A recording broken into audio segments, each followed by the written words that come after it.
Hi കൂട്ടുകാരെ, എല്ലാവർക്കും നമസ്കാരം. ഇന്ന് ഞാനിവിടെ ഉണ്ടാക്കാൻ പോകുന്ന റെസിപ്പി ബട്ടർ മഷ്റൂമാണ്. ഞാൻ ഒട്ടും സമയം കളയുന്നില്ല. എങ്ങനെയാണ് ഉണ്ടാക്കുന്നത് നോക്കാം. ഞാൻ അതിന് വേണ്ടി ഒരു ഉരുളക്കിഴങ്ങ്, അതേപോലെ മഷ്റൂം, അതുപോലെ തന്നെ ക്യാരറ്റ്, തക്കാളി, ഉള്ളി, പച്ചമുളക്, ഒരു കുടം ഗാർലിക്, ഇത്രയാണ് ഞാനിവിടെ എടുത്തിരിക്കുന്നത്. അത് നന്നായി തൊലി കളഞ്ഞതിന് ശേഷം കട്ട് ചെയ്ത് മാറ്റി വെക്കാം. ഞാനിനി ഇതിനകത്ത് ഗീ എടുത്തിട്ടുണ്ട്. ഗീ ഒഴിച്ചു കൊടുത്തിട്ടുണ്ട്.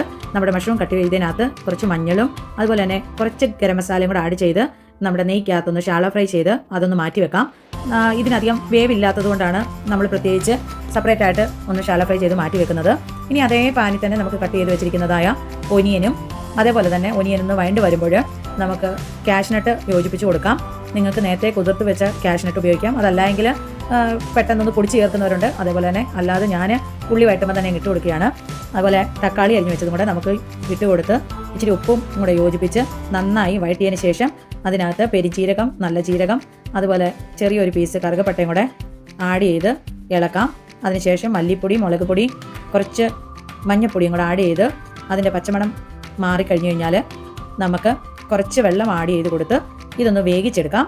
ഒരു 5 മിനിറ്റ്സ് നമുക്ക് അടച്ചു വെച്ച് വേവിക്കാം. എന്നിട്ട് നമ്മുടെ ഈ തക്കാളിയൊക്കെ ഒന്ന് ഉടഞ്ഞു കിട്ടും. അതൊന്ന് വെന്ത് കിട്ടിയിട്ടുണ്ട്. അത് ചൂടാറാൻ മാറ്റി വെച്ചിട്ടുണ്ട്. അത് ചൂടാറി കഴിയുമ്പോൾ നമുക്കൊന്ന് പേസ്റ്റ് പരുവത്തിൽ അരച്ചെടുക്കണം.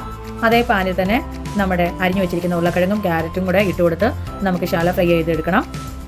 അതിൻ്റെ കൂടെ ഗ്രീൻ ചില്ലിയും കൂടെ ആഡ് ചെയ്യുന്നുണ്ട്. ഇനി നമുക്ക് ഇത് പേസ്റ്റ് പരുവത്തിൽ ഒന്ന് അരച്ചെടുക്കണം. ആ അരച്ച അരപ്പ് നമ്മുടെ ഈ വഴറ്റിയ ഉരുളക്കിഴങ്ങും ക്യാരറ്റിനകത്ത് നമുക്ക് ഒഴിച്ചു കൊടുക്കാം. ഒരു 5 to 10 മിനിറ്റ്സ് മാത്രം നമുക്ക് അടച്ചു വെച്ച് വേവിച്ചാൽ മതി. പെട്ടെന്ന് ഉരുളക്കിഴങ്ങും ക്യാരറ്റും ഒക്കെ വേകും.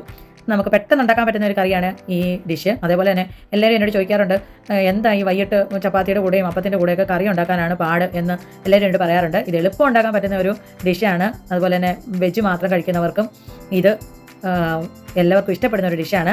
നമ്മുടെ ബട്ടർ ചിക്കൻ പോലെ തന്നെയാണ് ഇത് ടേസ്റ്റ് ആയിട്ട് തോന്നുന്നത്. നിങ്ങളെല്ലാവരും ട്രൈ ചെയ്യണം. ഇപ്പം നമ്മുടെ ഉരുളക്കിഴങ്ങൊക്കെ വന്നതിന് ശേഷം ഏറ്റവും ലാസ്റ്റിലായിട്ട് നമുക്ക് ഫ്രൈ ചെയ്ത് വെച്ചിരിക്കുന്ന മഷ്റൂം ആഡ് ചെയ്ത് കൊടുത്തിട്ടുണ്ട്. അതിനുശേഷം ഒരു 2-3 മിനിറ്റ്സ് മാത്രം അടച്ചു വെച്ച് വേവിച്ചതിന് ശേഷം ഞാനിവിടെ കസ്തൂരി മേത്തിയുടെ ഇലയാണ് ഇട്ട് കൊടുത്തിരിക്കുന്നത്. അത് നല്ലതാണ്. നല്ല മണവും ഗുണവും ടേസ്റ്റുമാണ്. അതുപോലെ തന്നെ മല്ലിയിലയും കൂടെ ഞാനിവിടെ ആഡ് ചെയ്ത് കൊടുത്തിട്ടുണ്ട്. ഇന്ന് ഞാൻ ചപ്പാത്തിയാണ് ഉണ്ടാക്കുന്നത്. അത് ഒരു 2-3 മിനിറ്റ്സ് വേകുമ്പോഴത്തേനും നമുക്ക് ചപ്പാത്തിയും കൂടെ ഉണ്ടാക്കിയെടുക്കാം.